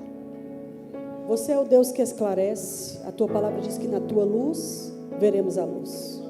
Andando na tua palavra, veremos a clareza do que você quer nos mostrar. Na tua luz veremos a luz. A minha oração sobre cada um deles é que sejam esclarecidos, sem sombra de dúvida do que você tem com eles, que sejam esclarecidos dos passos a se tomar a partir deste conhecimento, e que a forma específica que você quiser usar cada um, você realmente possa ficar livre para usar. Não seja algo da cabeça, não seja algo do entendimento, do pensamento, nem do raciocínio, mas seja algo do teu espírito. Em nome de Jesus. Você tem necessidade, a palavra é bem essa, necessidade de pessoas chamadas nesse ofício de forma madura. De forma madura. Pessoas que só vão fazer o que deve ser feito, falar o que deve ser dito, e não passarão disso. E a minha oração em nome de Jesus é que eles possam se permitir ser treinados e amadurecer nisso, ao ponto de ficarem destros para Deus usar, destros para Deus usar. Seja assim na vida desses homens e mulheres, em nome de Jesus. Eu te abençoo, irmão. Eu te abençoo, em nome de Jesus. Eu te abençoo, irmão, com clareza para saber o que fazer, em nome de Jesus. Eu te abençoo, irmão, em nome de Jesus, com clareza. Vai ficar cada vez mais claro se você desejar que fique. Eu te abençoo, meu irmão, em nome de Jesus. Declaro olhos para ver e ouvidos para ouvir, em nome de Jesus. Eu te abençoo, meu irmão, em nome de Jesus. Clareza, clareza. Eu te abençoo em nome de Jesus. Amadurecimento sobre tua vida. Mentoria para te ajudar. Em nome de Jesus. Amadurecimento. Obrigada, Senhor, por olhos para ver e ouvidos para ouvir. Eu abençoo minhas irmãs em nome de Jesus. Clareza. Não confusão, clareza. Percepção maior, clareza em nome de Jesus. Sabendo o que fazer, como fazer e quando fazer. Nenhum tipo de confusão, nenhum tipo de dúvida. Clareza. Clareza em nome de Jesus.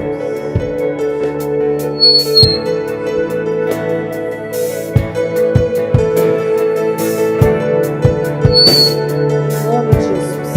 Vocês podem voltar para os seus lugares. Aleluia, aleluia, aleluia. Você pode sentar. Oh, recanto rabadaracambras. Oh, rabacalabaras. Você que esteve aqui na frente, pode sentar para receber a imposição de mãos. O meu conselho para você é que você comece a estudar sobre o assunto, sabe? Comece a estudar, talvez ler, por exemplo, o Novo Testamento, e toda vez que você vê o assunto profeta, profecia, né? Grifa e dá uma lida naquele contexto, pega bons livros.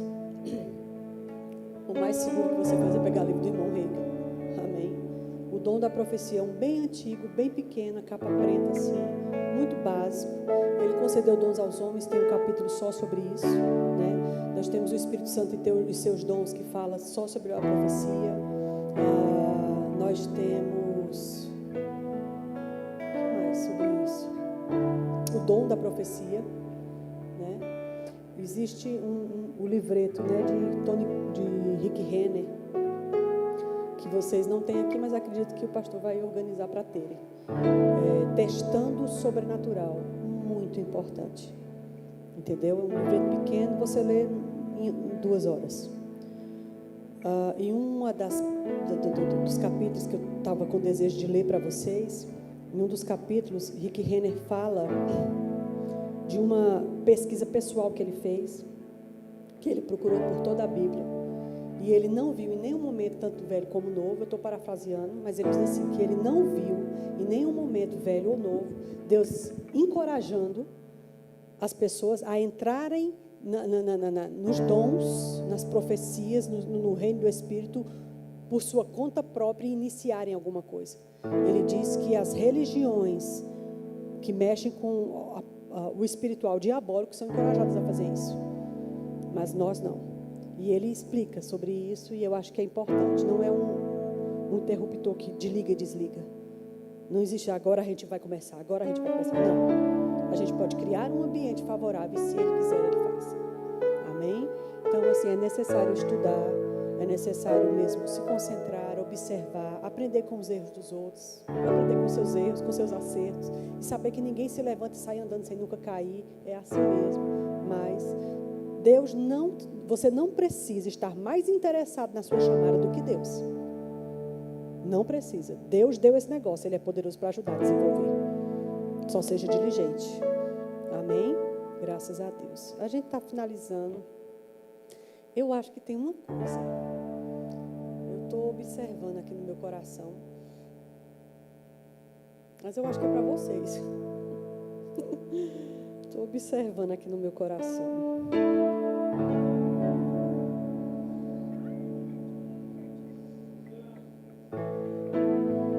Deixa-me pensar.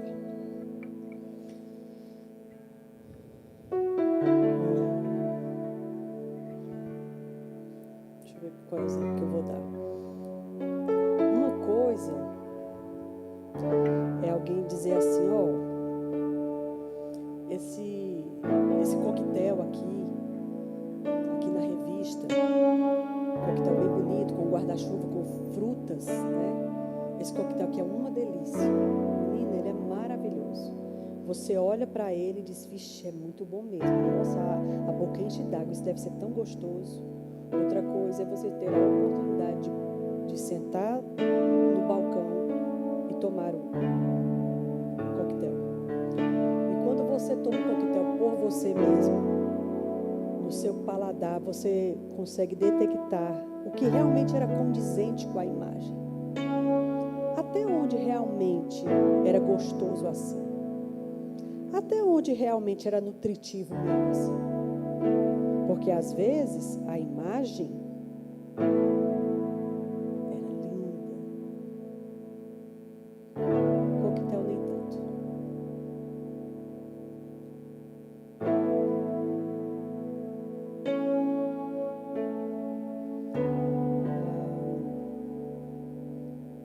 É necessário saber que existem diferenças mesmo, né?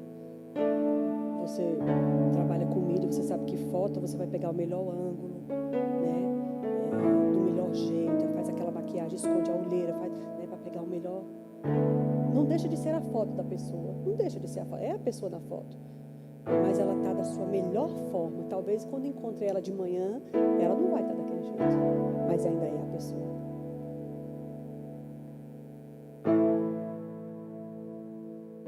Nem por isso a gente vai deixar de tomar o coquetel. A minha oração é que a boa mão do Senhor conduza em paz, em clareza, a habilidade, os dons sejam deem vazão, e que toda a direção de Deus seja clara e graciosa sobre vocês. Tem uma coisa chamada prumo, eu não sei bem. O João, agora na construção da casa, ele estava usando, parece que tem água dentro, né? Você, nível, chama nível, pronto. Tem água dentro, se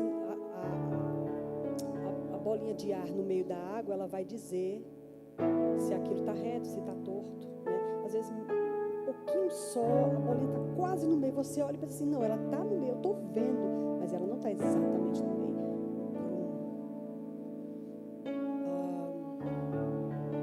Deus disse a Abraão, sai da tua terra, da tua parentela, sai daquilo que te é familiar, aquilo que você conhece, a comida que você está acostumada, a linguagem que você está acostumado, o povo que você conhece, gente que te viu crescer, gente que estava com você na prata. Sai da tua terra e da tua parentela, vai para uma terra que eu vou te mostrar. E na obediência obediência de Abraão, o prumo foi sendo dado a Abraão, né? E eu acredito que depois de 25 anos, quando ele teve realmente aquele filho, nossa, ele era outra pessoa. Porque todos nós amadurecemos com o tempo. E não só quando ele teve um menino, mas do tempo que ele teve um menino, para Deus pedir o menino em sacrifício, e ele ter a maturidade de dizer, vou subir com o menino e desço com o menino, porque Deus falou que vai ser, aí já era outro Abraão. Quantos Abraões você pode ser? Quantos Abraões você pode ser?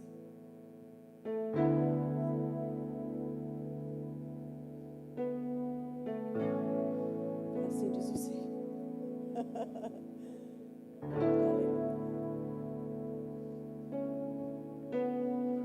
Amém? Vamos averiguar. Não sejamos rápidos em desligar e consultar as nossas mídias. Vamos observar.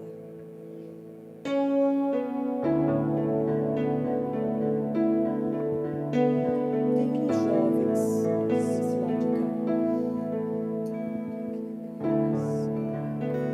São jovens.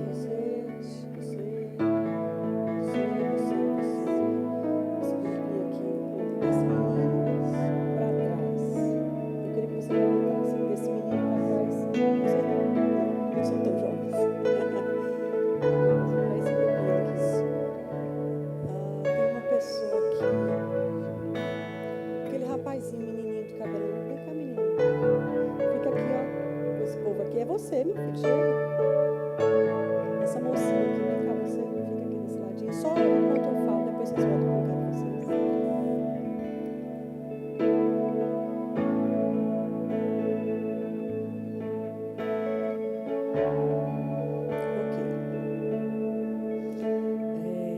Paulo ele diz assim, eu falo com vocês jovens porque vocês são fortes e já tendes vencido. É interessante porque vocês vencerão o maligno. Eles já tendes vencido. E tendes vencido fala de algo no presente que está acontecendo hoje e amanhã e depois tendes vencido. Ou seja, vem acontecendo. Vocês são fortes e vem vencer o maligno. É interessante isso. Não vencerão, nem vencerão e nem já venceram. Tendes vencido. Se tendes vencido, significa uma coisa que eu tenho que fazer hoje. Aí amanhã eu tenho que fazer de novo.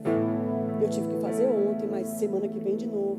Parece que é uma coisa constante. Eu tenho que manter Satanás no lugar dele. Existe um alvo muito grande em cima do jovem e do adolescente. Nesta época, nessa meia-noite. Entende? E vocês têm que fazer valer a palavra, inclusive profética mesmo, que Paulo trouxe, né? Tendes vencido, vença hoje, mas vença amanhã. Use a vitória, né? O vencer de ontem como um encorajamento para o de amanhã. Mas se hoje foi o urso, amanhã pode ser leão. Leão é mais perigoso que o urso. E se foi leão e urso, amanhã pode ser gigante. Pode ser que seja gradativo. A questão é, esteja pronto para isso. Lembrando da primeira parte do versículo. Eu sou forte. Ele disse que eu sou. Ele disse que eu sou. Você tem um pique que eu não tenho mais. Vocês têm uma graça, uma força, um renovo sobre vocês que eu não tenho mais. Tereza não tem mais. Ianesca não tem mais. Os pastores não temos mais. Mas está com vocês. Você entende? Se é uma coisa que ele diz que tendes vencido, significa que são ataques diários. Significa que são ataques de ontem, de hoje e de amanhã. Então mantenham o que vocês receberam. Tendes vencido, porque sois fortes. Amém? Não ceda. Não negocie. Nós estamos numa era em que as pessoas exigem respeito. Não tem que me respeitar, tem que respeitar o que eu acredito. Pois eles também têm que respeitar o que você acredita. Entendeu? Todo mundo tem direito de ser perdido. Pois é, mas eu tenho direito de ser santo. E ninguém tem nada a ver com isso. Não, mas eu tenho direito de ser homossexual. Pois é, mas eu tenho direito de ser hétero. E ninguém tem nada a ver com isso. Porque não é era do respeito? Pois é, então vamos respeitar. Me respeite. Eu escolhi ser bíblico. Eu escolhi ser santo. Eu escolhi. É a minha escolha e você me respeita. Você entende? É mais ou menos assim. Jovens, falo com vocês porque sois fortes. E tendes vencido. Amém?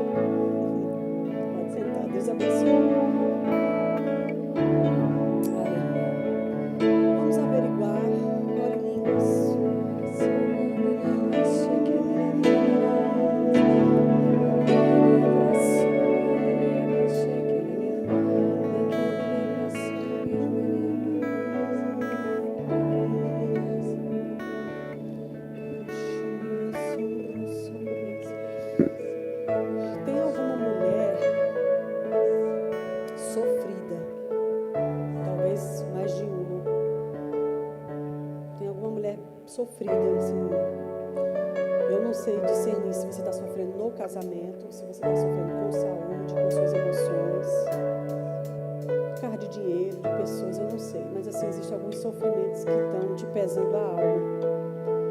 Isso está gerando um cansaço em você. E você está pedindo ajuda. Cansada, pedindo ajuda.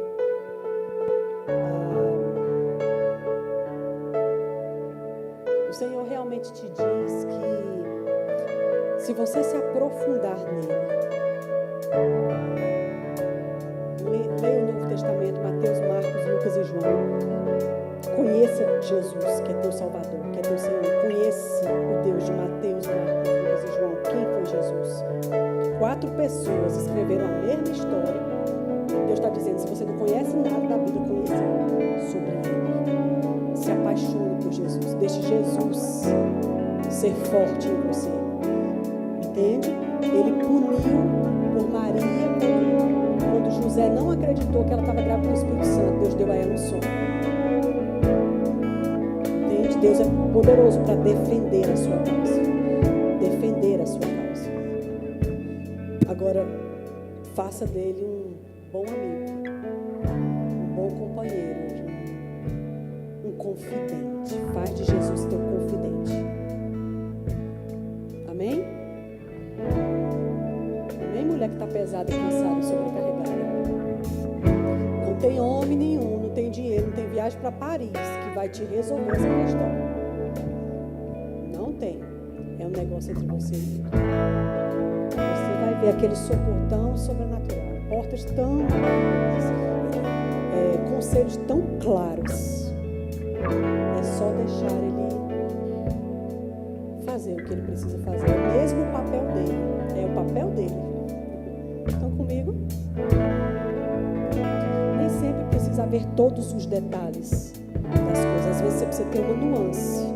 E da nuance, Deus desenrola o que ele precisa desenrolar. Graças a Deus. Amém. A gente está finalizando.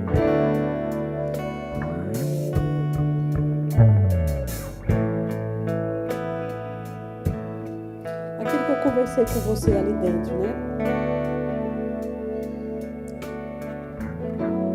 Fica tranquilo, pastor. Boa parte do que foi falado enquanto eu estava ali em cima, antes de eu descer, também diz respeito.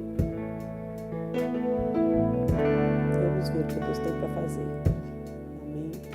Eu declaro em nome de Jesus graça mesmo sobre a vida de vocês. A boa mão do Senhor cobrindo, fortalecendo, revigorando, iluminando. Clarece, olhos para ver, ouvidos para ouvir. Haja mesmo assim esse favor de Deus. O Senhor é dono do tempo e ele tem os seus relógios e os seus cronômetros.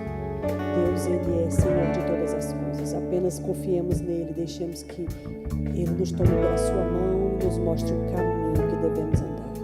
Debaixo das suas asas estamos seguros. A sua verdade é um escudo e é broquel. Não temeremos. Então, simplesmente se certifique de que está habitando no esconderijo. Não de vez em quando, não habitando no esconderijo. Aí você repousa na sombra do Onipotente. Eu abençoo vocês dois em nome de Jesus. Amém? Graças a Deus. Eu quero agradecer à igreja. Muito obrigada. Nem todo profético precisa ser gritando. Mas haverão proféticos gritando. E a gente precisa aprender a receber dos dois tipos. Eu posso ter a minha predileção pessoal, mas o maduro, se você pegar o livro de Irmão Reino, Crescendo Espiritualmente, ele dá alguns sinais do maduro espiritualmente. E um dos sinais é saber reconhecer Deus onde Ele estiver agindo. Ah, mas eu só gosto assim mansinho. Não, eu só gosto com estardalhaço. Gente, Deus é Deus de uma coisa e da outra. Amém? Diz que teve uma vitória em Israel, que era tanto barulho de festa, agradecendo pela vitória, que as cidades circunvizinhas ouviam no arraial de Israel a gritaria. Deus é Deus de zoada também, mas também é Deus do silêncio. só tem que saber onde ele está se movendo e se mover com ele. Amém. Graças a Deus. Graças a Deus. Tem só uma coisa para o louvor.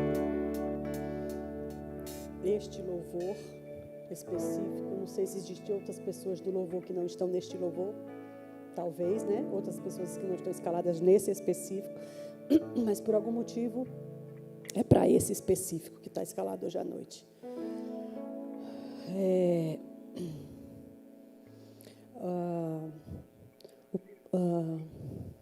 O período de música na igreja é um período muito importante. Nem todas as igrejas sabem valorizar o momento de louvor que ele realmente, assim, como ele realmente é, a importância, o lugar dele dentro do congregar, né? Dentro do mover. Mas é uma coisa que existia, música existia antes do ser humano pisar na terra. Né? Música é uma coisa que pré-existe antes de qualquer um de nós. Instrumentos musicais pré-existem antes de todos nós. A Bíblia diz, quando fala de Lúcifer, lá em Ezequiel 28, diz que os seus pífanos e os seus tamboris estavam sobre ti. No dia em que foste criado, foram eles para ti preparados. Pífanos e tamboris, percussão, sopro. Quer dizer, então, que Lúcifer era tangedor de música no céu. Ele conhece sobre música. Mas essa questão de cantar e exaltar ao Senhor musicalmente, com harmonia, com letra, enfim, pré-existe, é antes da gente. Então, assim, deixa mesmo vocês serem inspirados por uma coisa que já existe há milênios. O tipo de canção, mesmo com uma letra conhecida, que invade as pessoas e que puxa o céu aqui para baixo, sabe? E na hora do espontâneo, uma coisa nova que ninguém nunca ouviu e que sai banhando o povo. É maravilhoso. Eu creio em amadurecimentos dentro do Ministério Verbo da Vida, das igrejas Verbo da Vida, que a gente vai chegar num nível em que haverão cultos, eventualmente, em que as pessoas vão discernir que Deus está querendo se mover naquela noite só na música. E o pregador vai discernir que aquele momento é o momento da música e não diz respeito a ele. E as pessoas serão curadas, gente vai cair se arrependendo, querendo nascer de novo, querendo aceitar Jesus sem nenhum tipo de apelo, entendeu? Pessoas serão curadas, haverão concertos, filhos com depressão, meninos querendo se cortar, meninas se prostituindo, menino preso com internet. A Bíblia diz que a unção despedaça. A unção despedaça o jugo. E a primeira coisa que tanto a congregação como o visitante tem contato quando eles chegam, se houver quem abra o culto, que lá em Campinas ninguém nem abre, quem abre é o louvor. A primeira coisa que eles têm contato é exatamente vocês. Vocês são um cartão de visita. E o ofício de vocês, o trabalho de vocês é um trabalho bom. Amém? Vocês são ministros de socorros. São ministros de música. Então, assim, se veja mesmo como esse ministro de música, nem sempre precisando pregar, mas fazendo o que você faz. A Bíblia diz que os demônios corriam de Saul porque ele tocava. Davi tocava e os demônios corriam de Saul. Não diz que ele cantava nada, não diz que havia nenhuma letra, ele só tocava. Então, significa que há músicos ungidos. Né, dentro do seu instrumento. Às vezes há uma supervalorização em cima de quem canta, e eu não estou querendo diminuir ninguém, eu só estou querendo dizer que há música no céu, e nem sempre vai ter voz. Aquela musicalidade. Meu filho, ele conseguiu uma gravação, que está por aí, Keith Green, que é um cantor, né, maravilhoso, que já partiu. Ele estava num momento, eu não sei dizer especialmente se era gravando uma coisa, sei que está gravado, em que entra uma outra voz que ninguém estava cantando. Não sei se você já ouviu isso. E se testemunho de que um anjo entrou e cantou com ele. E você vê aquela é uma coisa diferente, é um tipo de eco. Uou! Olha, é um negócio. Então, assim, sabe? Do jeito que nós, ministros, vamos ter um nível de atuação em pregação e ensino e manifestação lá em cima, não tem porquê a hora de louvor não ser diferente. Sabe, assim, aquele nível lá em cima. Para isso acontecer, a gente tem que fazer duas coisas. Ele falou claramente, louvai a Deus com júbilo e com arte. Com arte estuda para saber o que está fazendo. Mas com júbilo não só agitadamente, mas com júbilo quer dizer, faça isso ungido, faça isso gracioso, faça isso com uma vida lá fora, que vai ser respaldado quando você pegar o microfone, quando você chegar no seu instrumento, com júbilo e com arte. Ou seja, conhecendo o que está fazendo, mas fazendo com a parte do júbilo, que é a parte da unção. Amém? Eu acredito em níveis, né, de louvor que a gente vai provar que vão ser, que delícia. Se você não gosta de música, é bom começar a gostar. Amém? Deus abençoe vocês. Muito obrigada. Foi um prazer. Amém?